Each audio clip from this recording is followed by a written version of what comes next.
제가 미국에 있을 때 데크를 몇 개 지었습니다. 데크란 옥에 설치한 마루라고 할 수 있는데, 집 뒷뜰이나 혹은 공원의 경관이 좋은 위치에 주로 나무 판자로 바닥을 만들어서 바비큐 파티를 하거나 주변 경관을 관람할 수 있도록 한 공간입니다. 제가 마지막으로 지었던 데크는 경양교회 부임하기 직전 몇 달 동안 여유가 생겼을 때 어느 집사님의 부탁으로 그 집 뒷뜰에 지은 것이었습니다. 먼저 여러분께서 아셔야 할 사실은 제가 제법 손재주가 좋고 웬만한 목공 작업은 전문가 못지않게 잘한다는 사실입니다. 예수님께서도 30살 때 공생에 나서기 전까지는 일찍 세상을 떠난 것으로 짐작되는 아버지 요셉의 뒤를 이어 목수일을 하시면서 어머니 마리아와 동생들을 부양하셨을 것이 그의 확실하기 때문에 저는 예수님과 같은 특기를 가지고 있다는 사실에 대해 꽤 자부심을 가지고 있습니다. 하여튼 그 집사님 집에 100% 재능 기부로 재료값만 받는 조건으로 데크를 만들어주게 되는데, 미국에서는 그처럼 아마추어 목수가 무슨 작업을 할 때도 카운티, 우리나라로 치자면 군 정도 되는 관청에 가서 사전에 설계도를 제출하고 허락을 받아야 할 뿐 아니라 작업 도중에 3단계에 걸쳐 안전검사를 받아야 합니다. 그 1차 안전검사는 프로스트 라인, 우리나라 말로는 동결 깊이라고 할 수 있는 것에 관한 것이었습니다. 데크의 하중이 집중되는 곳이 콘크리트 기둥인데 그 밑에 있는 땅이 얼고 녹기를 반복하면 집안 자체가 매년 올라갔다 내려갔다 하게 될 것이니 구조물 전체가 위험해질 수밖에 없습니다. 그러니 그 콘크리트 기둥의 하단점이 동결 깊이보다 더 밑에 있어야만 계절에 관계없이 데크의 안정성을 유지할 수 있으며, 그런 프로스트 라인은 위도가 높아질수록 더 깊게 설정되어 있습니다. 그래서 저는 일단 10몇 개의 기둥을 설치할 위치에 원통형 구멍들을 카운티에서 지정한 90피트보다 좀 더 깊게 수직으로 뚫어놓은 후에 콘크리트를 타설하기 전에 먼저 1차 검열을 받고 통과를 했습니다. 그 다음 2차 검열은 데크의 프레임을 완성한 후에 받는 것이었습니다. 그것은 데크의 마지막 단계인 마루를 깔기 전에 수직 및 수평 프레임이 전체 구조물을 안전하게 받칠 수 있는지를 검사하는 절차였습니다. 즉 기둥과 보의 굵기가 충분한지, 그리고 그것들의 결합 상태가 튼튼한지를 확인한 것이었는데, 저는 그 2차 테스트까지 합격 판정을 받고 나머지 작업에 들어가게 되었습니다. 건축에 있어서는 비록 소규모 작업인 데크뿐 아니라 고층 빌딩에 이르기까지처럼 기초를 잘 닦는 것과 기본 프레임을 튼튼하게 짓는 것이 매우 중요합니다. 기초가 잘못되면 피사의 사탑처럼 기울어질 것이며, 또 비록 기초는 단단해도 프레임을 만드는 철근의 양이나 시멘트의 비율을 줄인다면 삼풍백화점처럼 풀썩 주지 않게 될 것이기 때문입니다. 교회도 마찬가지입니다. 예배당이란 건물을 말하는 것이 아니라 교회라는 신앙 공동체 역시 그것을 세우는 기초와 구조 둘 중에 어느 하나라도 잘못되어 있으면 근본적으로 불안한 교회가 될 수밖에 없습니다. 세상 앞에 주님의 영광을 드러내야 할 교회가 만약 그처럼 부실공사 딱지가 붙게 된다면 정말 부끄러운 일 아니겠습니까? 그래서 성경께서는 오늘 본문에서 사도 바울의 입을 통하여 교회 세우기를 조심하라 하고 명령하고 있는 것입니다. 하지만 교회를 세울 때 사용되는 기초와 구조는 세상 건물을 지을 때 필요한 집안이나 재료가 아닙니다. 여기는 진정 지혜로운 건축자만 알고 사용할 수 있는 특별한 터와 자재가 필요합니다. 교회 설립 감사 예배를 드리는 오늘 주일 밤에 저는 우리 경양교회가 지난 52년 동안 과연 어떤 기초 위에 어떤 구조로 이처럼 튼튼하고도 아름답게 지어져 왔는지를 함께 상고해 보고자 합니다. 첫째, 경양교회는 예수 그리스도에 대한 바른 신앙 고백이라는 튼튼한 기초 위에 세워진 교회입니다. 본문 10절과 11절을 함께 봉독하겠습니다. 내게 주신 하나님의 은혜를 따라 내가 지혜로운 건축자와 같이 터를 닦아두매 다른 이가 그 위에 세우나 그러나 각각 어떻게 그 위에 세울까를 조심할지니라. 이 닦아둔 것 외에 능히 다른 터를 닦아둘 자가 없으니 이 터는 곧 예수 그리스도라. 아멘. 내게 주신 하나님의 은혜를 따라 복음을 전파하고 교회를 세우는 전도자가 되었다는 말은 하나님께서 바울 같은 사도에게만 주신 특별한 직분의 은혜를 뜻합니다. 사도는 예수님께서 교회를 설립하시기 위해 그때 당시에만 특별히 임명하셨던 단회적인 직분이었습니다. 바로 그 특별한 은혜와 사명을 따라 바울은 지혜로운 건축자와 같이 교회 설립의 틀을 닦아 나갔습니다. 즉, 그 세우는 건물이 나중에 절대로 무너지지 않도록 기초부터 정확하게 닦는 지혜로운 건축자의 자세로 초대 교회들을 하나하나 세웠던 것입니다. 사도 바울이 세웠던 교회들은 많았지만 그가 그 모든 교회를 세운 터는 늘 단 한 가지뿐이었는데 바로 예수 그리스도라는 터였습니다. 보다 구체적으로 말하자면 그것은 곧 예수님을 그리스도요 하나님의 아들이시라고 고백하는 참된 신앙입니다. 베드로가 그 유명한 신앙 고백을 했을 때 예수님께서 곧바로 내가 이 반석 위에 내 교회를 세우겠다라고 선언하셨습니다. 예수님을 나를 죄에서 구원하실 구세주로 믿는 것, 또한 그 예수님을 사람의 몸을 입고 이 땅에 강림하신 성자 하나님으로 믿는 것, 다시 말해서 예수 그리스도의 대속사역과 그 신인성을 믿는 이것이 곧 기독교 신앙의 본질이며, 이 신앙을 고백하는 신자 두세 사람이 모일 때 절로 교회 설립이 시작됩니다. 사도 바울은 바로 이 터 외에 능히 다른 터를 닦아줄 자가 없다라고, 이 신앙 고백의 터 위가 아니면 세상 그 어느 누구도 절대로 교회를 제대로 세울 수 없다고 분명하게 단언하는 것입니다. 제가 20년 전 경영교회로 부임해온 직후에 일생일대의 용단을 하나 내렸습니다. 미국에 살 동안 저는 오로지 매킨토시 컴퓨터만 썼었는데, 미국에서 그렇지만 우리나라에서는 더더욱 IBM 컴퓨터가 워낙 대세인지라 어쩔 수 없이 바꾸게 됐던 것입니다. 그전까지 제가 오로지 매킨토시 쪽으로 사는 것을 고집했던 이유는 그것이 IBM 컴퓨터보다 기초공사가 더 잘 되어 있는 컴퓨터이기 때문이었습니다. 그것을 알게 된 것은 제가 언젠가 국내 어느 유명한 컴퓨터 관련 회사에서 근무하시던 한 지사님을 미국에서 만나게 되었을 때였습니다.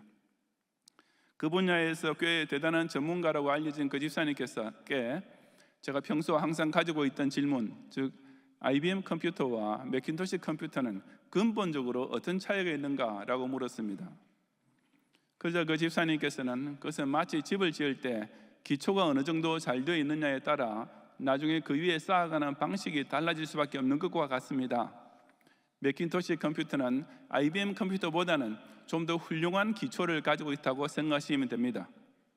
그래서 집을 지어 올리듯이 그 좋은 기초 위에 여러 가지 소프트웨어를 더욱 합리적이고 효과적으로 쌓아갈 수 있는 것입니다 라고 아주 쉽고도 재미있게 대답해 주셨습니다.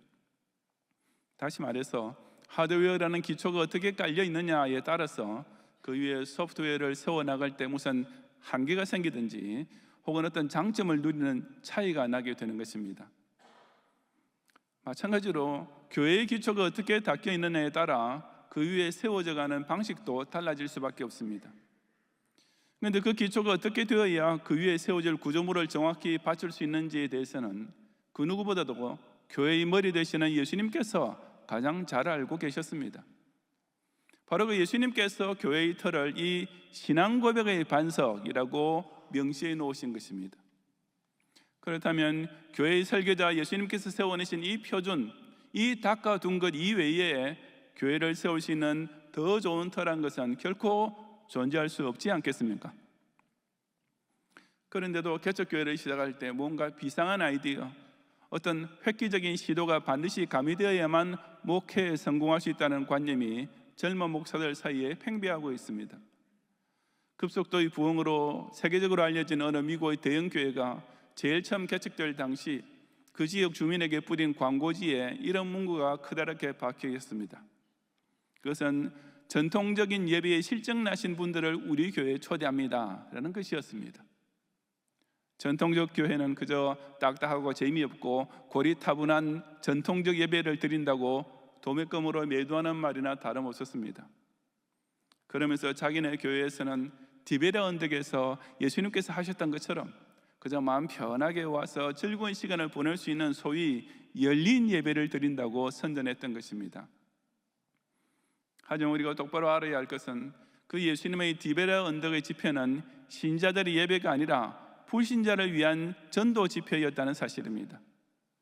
믿는 자들이 모인 교회는 예루살렘의 다락방 기도에서 시작되었고 성령 강림을 통해 폭발되었으며 예수 그리스도의 구속의 복음을 듣고 3,000명이 회개하면서 시작되었습니다. 절대로 언덕에 둘러앉아 도시락이나 까먹고 재밌게 놀면서 교회가 시작된 것이 아니었습니다. 오직 선지자와 사도의 전통적인 터, 즉 예수 그리스도에 대한 전통적인 신앙 고백만이 참된 교회가 세워질 수 있는 유일한 터가 될 수 있습니다. 너무나 많은 교회가 정말 별것 아닌 가벼운 시험거리만 생겨도 금세 난리가 나고 쉽게 쓰러지는 것은 바로 이 기초부터가 바로잡혀 있지 않기 때문입니다. 예수 그리스도의 십자가 공로를 믿지 않은 교인들끼리 당을 짓고 예수 그리스도를 하나님 아들로 경외할 줄 모르는 교인들이 그저 남보다 조금 더 학력 좋고 돈 좀 더 많이 번다고 교회 집사가 되고 장로가 되는 교회가 그러합니다. 죄인이 예수 그리스도를 통하여 천당 구원을 얻도록 인도하려 하지 않고 별별 희한한 편법을 다 동원하여 교인 숫자만 늘리려 하는 목사들이 목회랍시고 하고 있는 교회가 그렇게 될 수밖에 없습니다. 아무리 겉은 번지르르 해도 그처럼 터부터 잘못되어 있으니 그런 교회란 늘 불안한, 뭔가 곁에서 살짝 건드리기만 해도 쉽게 폭삭 무너질 수밖에 없는, 실로 취하기 짝이 없는 단체가 되고 마는 것입니다. 제가 경량교회 처음 부임했을 때 원로 목사님께서 아버지와 아들이 똑같은 신앙을 가진 목사가 된 것이 너무나 기쁘고 감사하다라는 말씀을 하셨습니다. 아버지 목사와 아들 목사가 같은 신앙을 가지는 것은 매우 당연한 것 같지만 현실적으로는 그렇지 못한 경우가 의외로 아주 많기 때문입니다. 저는 그때 원로 목사님께서 가지신 기분을 지금 고스란히 공감하고 있습니다.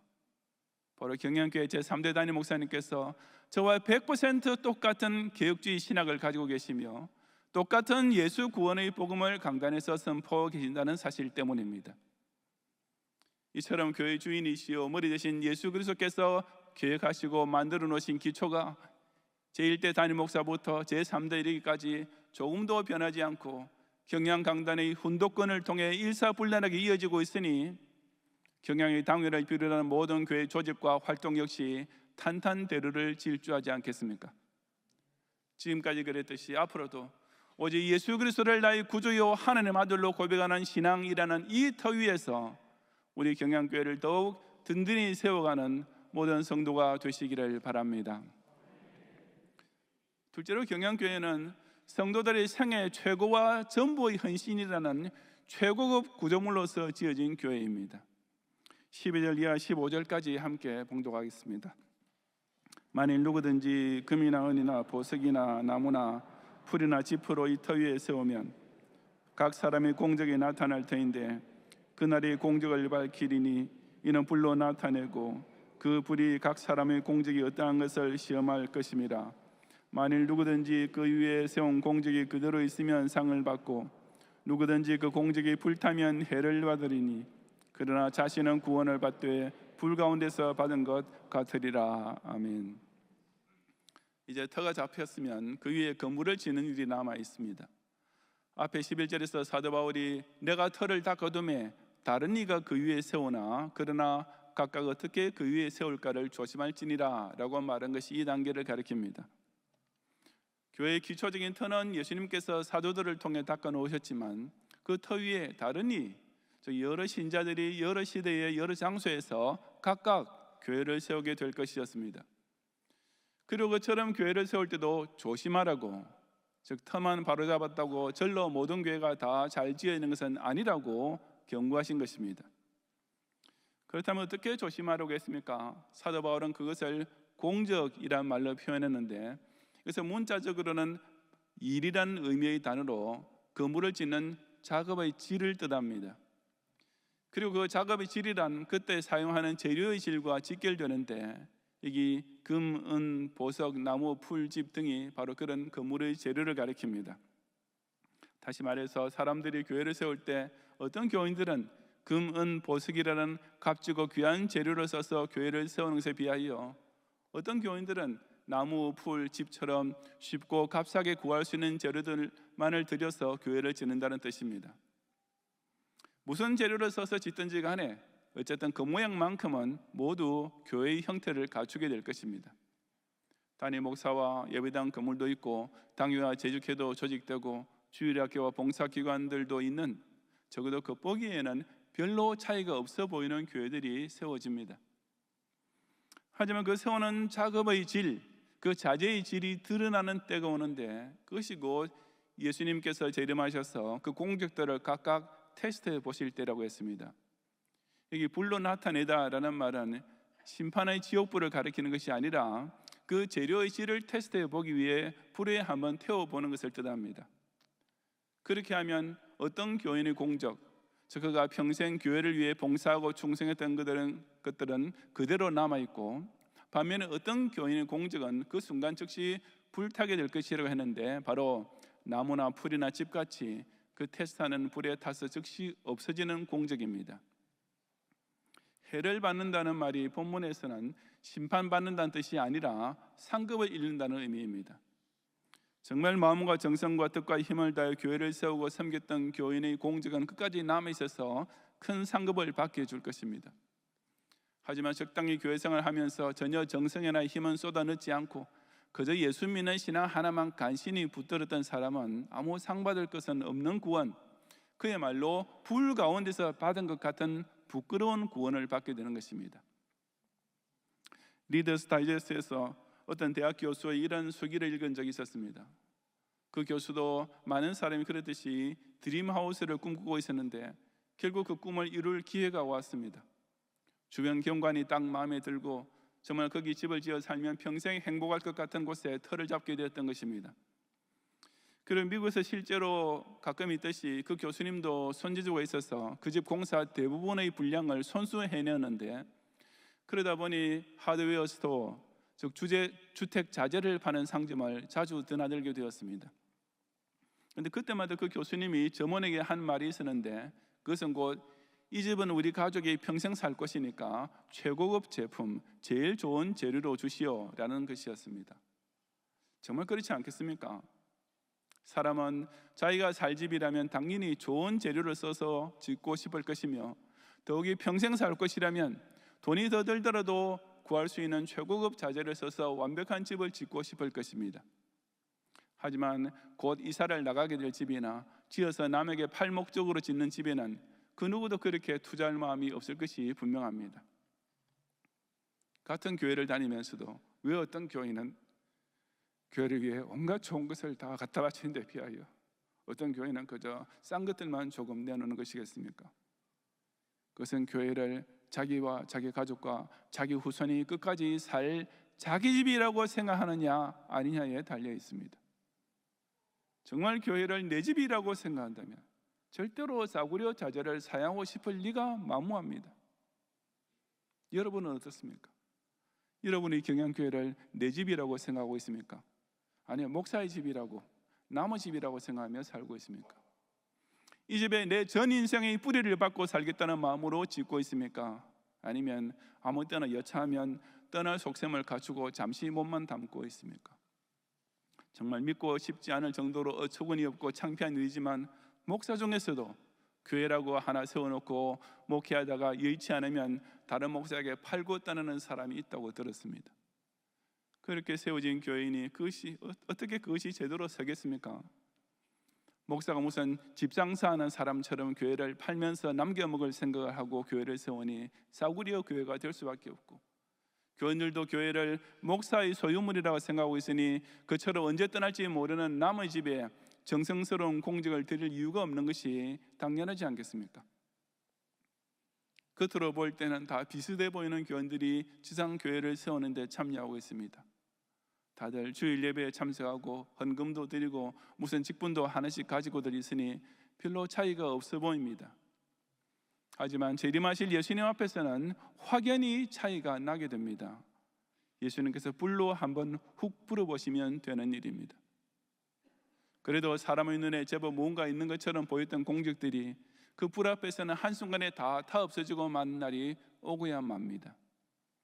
금이나 은이나 보석은 자기 집 짓는 데만 사용하고 그저 아무 데서나 다 주워올 수 있을 만한 나무나 풀이나 지푸로만 교회를 위해 섬긴다고 생색내는 그런 인색한 교인들이 분명하게 드러날 날입니다.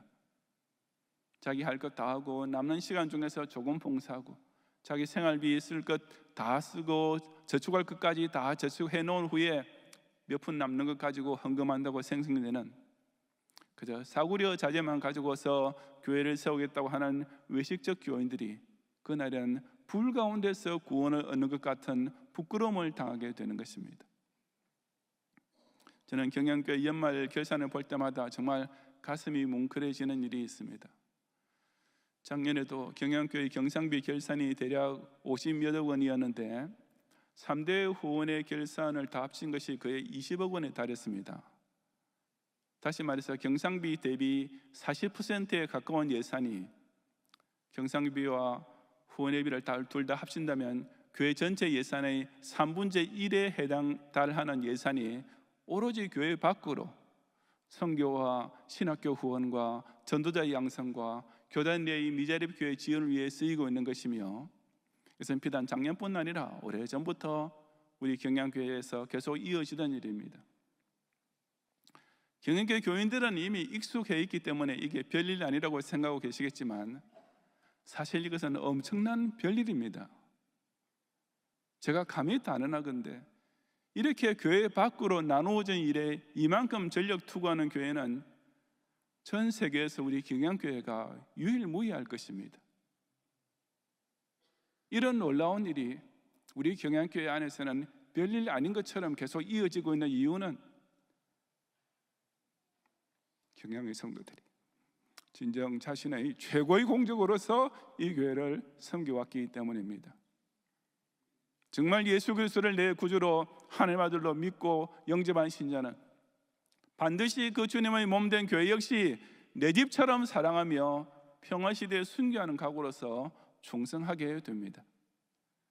사람 앞에서만 눈가림하고 체면치레하는 싸구려 재료가 아니라 교회의 주인 되신 예수님께서 친히 테스트해 보실 때 영원히 남게 될 최고의 공적으로서 이 경양교회를 나와 내 자손이 대대로 하나님을 섬기며 살게 될 아름다운 집으로 함께 세워가는 성도가 되시기를 바랍니다.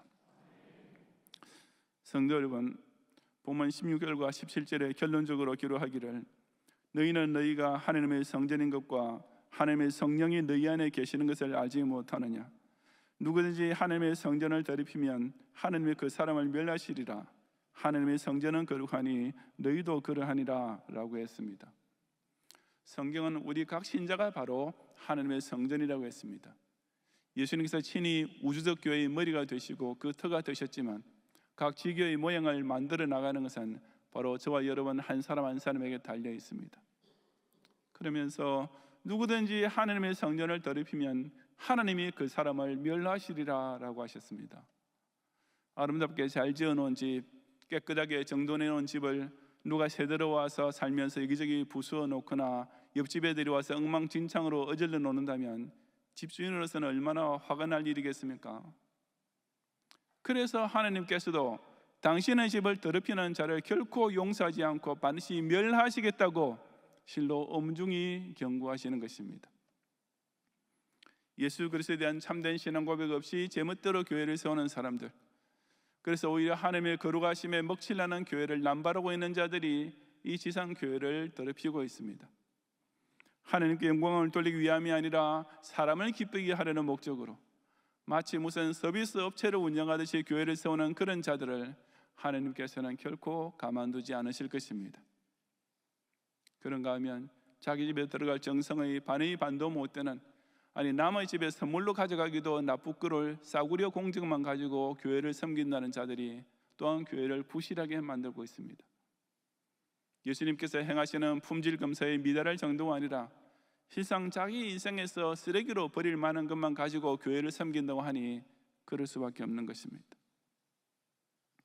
서른에 성급했던 예화에서 미국에서는 데크를 지을 때 3회에 걸쳐 급료를 받아야 한다고 했는데 그 집사님 데크를 지어줄 때 1차와 2차 급료를 그렇게 통과했습니다. 그리고 드디어 모든 작업이 완전히 끝났을 때 3차 급료를 받게 되는데 그것은 완성된 데크가 사람들이 사용하기에 안전한지를 최종 확인한 절차로서 1차와 2차 급료보다는 그다지 엄격하지 않은 그의 형식적인 것이었습니다. 그 3차 검열에 나왔던 카운티 직원이 제가 받은 댓글을 보는 순간 했던 첫 질문이 이것이었습니다. 제가 조금도 거짓말을 보태는 것이 아닙니다. 그 카운티 직원이 눈이 휘둥그레지고 입을 떡 벌면서 Did you make this? 내가 이거 만들었니? 라고 했습니다. 저희 대답은 간단했습니다. Yes, I did. 그래, 내가 만들었어. 그저 그 카운티 직원은 It's beautiful 이라고 했습니다. 제가 조금도 과장하거나 교만하지 않고 하는 말입니다. 그 데크는 정말 전문 목수가 만든 데크 뺨칠 만큼 진짜로 아름다웠습니다.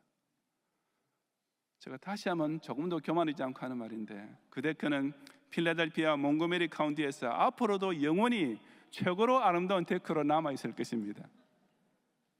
혹시 필라델피아 가실 일이 생기면 한번 방문해 보십시오. 하지만 저에게는 진심으로 그 데크보다 훨씬 비교도 안 될 만큼 더 아름다운 건축물이 있습니다. 바로 경양교회입니다. 아니, 제 눈에뿐 아니라 바로 교회 머리 대신 우리 예수님의 눈에 이 경양교회가 정말 뷰티풀 처치, 아름다운 교회로 보일 것이라고 확신합니다. 경양교회는 제1대 서건태 원로 목사님 이후로 제3대 신성욱 담임 목사님 이르기까지 예수 그리스도에 대한 바른 신앙 고백이라는 바른 터 위에 굳게 세워졌습니다. 거의 다 1대부터 3대에 이르는 모든 장로님과 성도님들이 각자 생애 최고와 전부의 헌신으로서 교회의 프레임부터 시작하여 모든 인테리어와 외장을 가꾸어 왔습니다. 그러니 주님께서도 저 하늘 보좌 우편에서 우리 경양교회를 보시면서 It's beautiful 이라고 진심으로 감탄하고 기뻐하실 것이 분명하지 않겠습니까? 예수님을 구세주와 성자 하나님으로 고백하는 신앙 고백을 반석 같은 기초로 삼고 마음과 정성과 뜻과 힘을 다하는 충성을 최상급 공적으로 삼아서 앞으로도 우리 경양교회를 더 튼튼하게, 더 아름답게 함께 세워가는 모든 경양의 성도가 되시기를 주님의 이름으로 축원합니다.